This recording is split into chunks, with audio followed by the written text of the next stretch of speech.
დედის და მამის უთანხმოებები თქვენზე მოქმედებდა? იცი როგორ არა, იცით როგორ გრძნობდი ყველაფერს და ეხაც მახსოვს აი ზუსტად ის რაღაცა შიში და სიმწარე, რომელიც ალბათ ეგონათ რომ მე საერთოდ მეძინა. ვერც აღიქვავდით. ხო, ეს ნამდვილად იყო.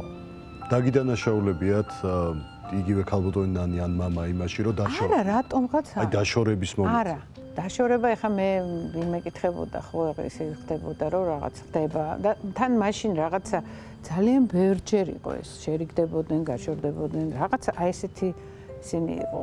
მოქმედებდა ხო თქვენზე ეს ყველა? ოდნავ რა თქმა უნდა ეხა ეს არ მოქმედებდა და მე უკვე ვიყავი რამდენი 12-13 წელი, არა 13-ის ალბათ, როდესაც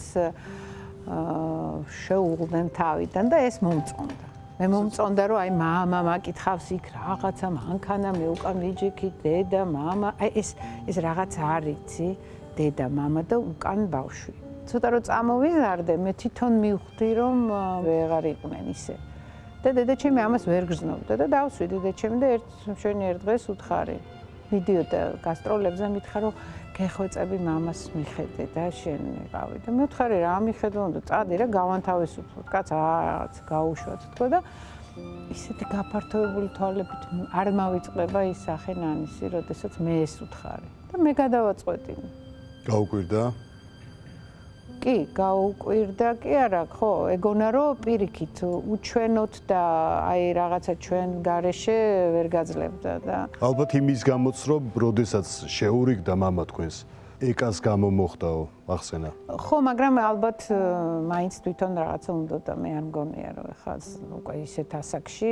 ჩემ გამო 13 წლის შეიძლებოდა რომ ეთქვა რომ არა მამას ვერ ავიტან მაგრამ იმ პერიოდში მოყვა თქვენთან ნანიმ რომ ძალიან სხვანაირი იყო მამა ჩემი ნანის ჩრდილის ქვეშ ყოფნა მამისთვის იყო მთავარი მიზეზი მათი დაშორების შეიძლება თქვენ როგორ თვლით მეც ესე ვთვლიდი ნუ იყო მძიმე რაღაცა უხასიათო არ ვიცი დავარქვა თუ არ იცით რა ცუდი ის ქონდა როდესაც დალევდა ერთ და ორ ჭიქას აი რაღაც სხვანაირი ხდებოდა ამიტომ მისთვის მე ესე მგონია რომ არავითარ შემთხვევაში არ შეიძლებოდა დალევა აბსოლუტურად სხვა ადამიანი იყო